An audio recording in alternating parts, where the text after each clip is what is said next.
gimana caranya mengerjakan skripsi atau tugas akhir atau jurnal biar cepet selesai. But before we go to the video, pastiin dulu kalian udah subscribe channel ini. Aku hitung dari 5, 5, 4, 3, 2, 1.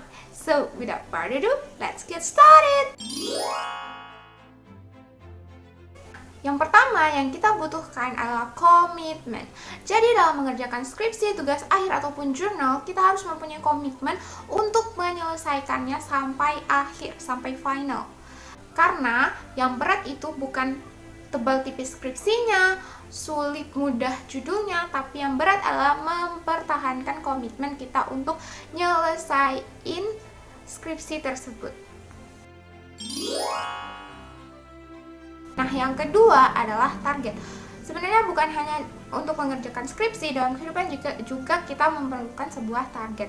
Nah, saat kita masuk kuliah, kita tuh harus punya target. Kita bakalan lulus berapa tahun? Misalnya kalau kita punya target untuk lulus 3,5 tahun. Jadi, dari semester 1 kita udah mempersiapkan agar kita bisa mencapai target tersebut. Jadi persiapannya, pondasinya tuh udah kuat gitu. Nah, dalam mengerjakan skripsi kita tuh harus punya target per bulan dan per hari. Nah, per bulan kan dalam satu semester itu ada 6 bulan. Misalnya dalam 1 bulan kita harus nyelesain 1 bab. Dan per harinya itu kita harus nyelesain beberapa paragraf, misalnya 2 paragraf, atau kita harus ngedit segini, ngedit sebanyak ini gitu.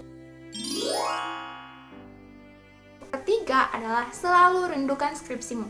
Nah, kenapa selalu rindukan skripsimu? Karena intensitas pertemuan kalian dengan skripsi kalian itu harus seintens-intensnya. Karena kalau intensitasnya itu misalnya seperti ini, Senin ngerjain, Selasa enggak, Rabu ngerjain, Kamis enggak, Jumat ngerjain, terus Sabtunya enggak. Nah, lama-kelamaan intensitas itu bakalan menurun. Bahkan kalian bisa ngerjain skripsi itu minggu sekali. Itu bakalan memperlambat selesainya skripsi kalian. Kalau saranku, kalian harus punya waktu 2 jam sehari untuk membuka laptop kalian, membuka file skripsi, file tugas akhir atau file jurnal kalian. Terus yang keempat adalah reward. Nah, reward ini adalah hadiah yang diberikan ketika kita sudah melakukan sesuatu.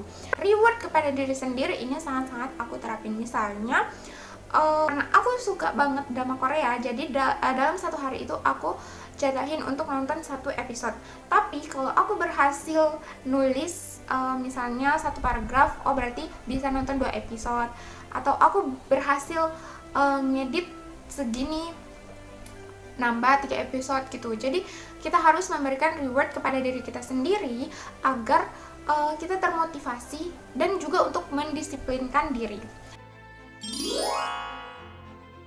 Selanjutnya adalah manajemen waktu. Nah, manajemen waktu ini bukan hanya untuk mahasiswa-mahasiswa yang sibuk. Misalnya di semester terakhirnya dia masih punya 24 SKS full, bahkan dia aktivis kampus yang sibuk dengan organisasi dan lain-lain. Tapi manajemen waktu ini juga berlaku untuk mahasiswa-mahasiswa yang di semester akhirnya itu hanya skripsi doang SKS-nya.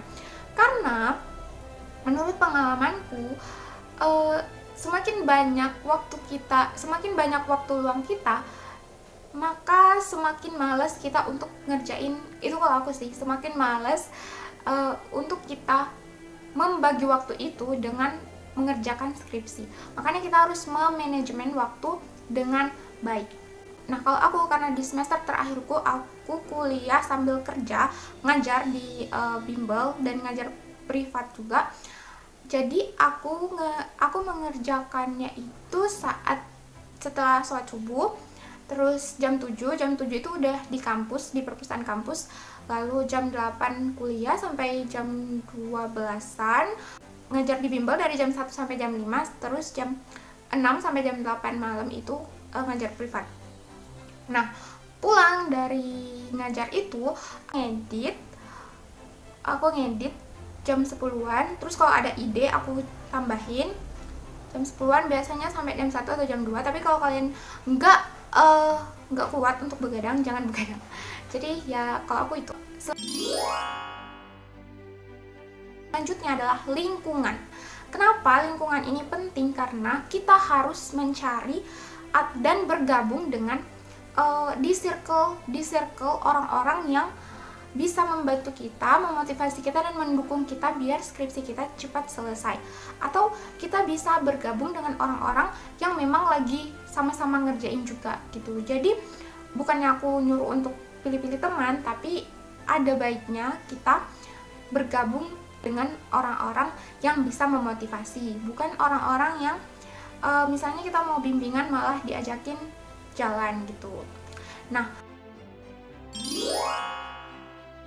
yang terakhir dan merupakan sesuatu poin yang penting, sering konsultasi.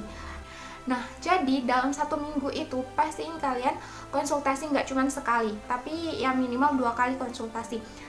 Kalau dosen pembimbing kalian mengizinkan. Terus saat kalian konsultasi nih, kalian harus dengerin dengan seksama apa yang dikatakan oleh dosen pembimbing kalian. Bahkan kalian harus catat. Tapi kalau aku tuh, karena aku males nyatet, aku rekam. Tapi kalian harus minta izin dulu ke dosen pembimbing kalian untuk rekam suaranya.